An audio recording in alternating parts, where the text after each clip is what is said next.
ઘણી વાત છે. એક ઘડી આ કાયા ઘડી, એમાં પાછી આધી ઘડી. આધી કેમ કે જન્મ મરણ વાળી ઘડી.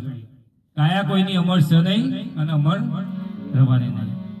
આધે બે બુનિયાદ તો એમાંય પાછું ચોથા ભાગ નહીં, કારણ કે એમાં માયા, લોભ, લાલચ, ઈર્ષ્યા બધું એમાં પડી જાય. પણ જો આ છોડીને તમે સદગુરુના શરણે જો તો આમાંથી તમારા મોક્ષ મુક્ત થવાય છે. એટલે સંતોનો રાત દિવસનો આ જ પ્રયાસ છે. આ તો હરક તો હાલો હોય, એમાં તમે કદાચ ભૂલવી તો ના શકો, પણ જે એક બે પૂરા ખેંચી લીધા એ ઉગડી જાય. એટલે સંતોનો આ જ આશય છે. બાકી મહારાજે કીધું એમ સંતોના ઘેર પથારી છે, ગાદ લોય છે, બધું એ છે, અને એમને ઉજાગરા કરવાનું કોઈ જરૂર નથી. આ બીજા માટે સરોવર તરોવર સંત જન ચોથા વર્ષે મેઘ પરમાર્થને કારણે ચારે દરિયા વીસ. કારણ કે સરોવર ગમે એટલું પાણીનું ભરાયેલું હોય, પણ એ તમે ત્યાં જો તો તમને પાણી પીવામાં લે, તમે સામે ચાલીને આવો નહીં.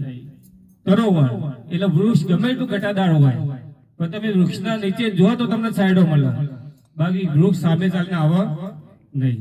સરોવર તરોવર સંત જન ચોથા વર્ષે મેઘ પરમાર્થને કારણે ચાહે દરિયા વીસ. આમાં ગમે એટલી તમારો વરસાદ આવે, ગમે એટલી જરૂર હોય, પણ એનો ટાઈમ હોય તો જ આવે. પણ સંત એટલા પરોપકારી છે કે તમને ઘેર બેહીને દર્શન આપણને આમાંથી ઘેર બેહીને તમને આમાં એ સામે ચાલીને આવવાનું તમને આમાંથી ઉગાડી છે. બોલીએ સદગુરુ મહારાજ કી.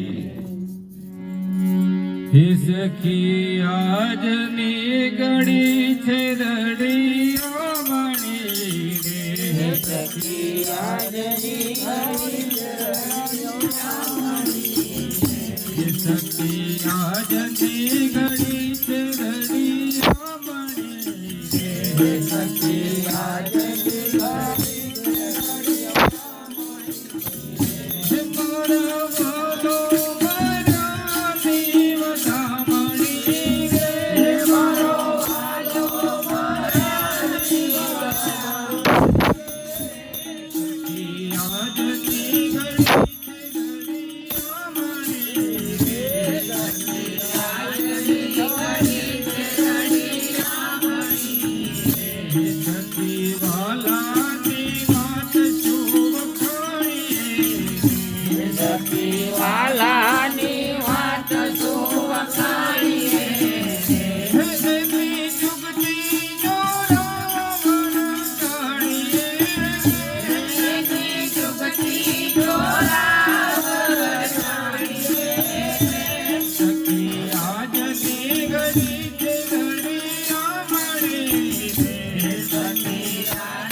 સખી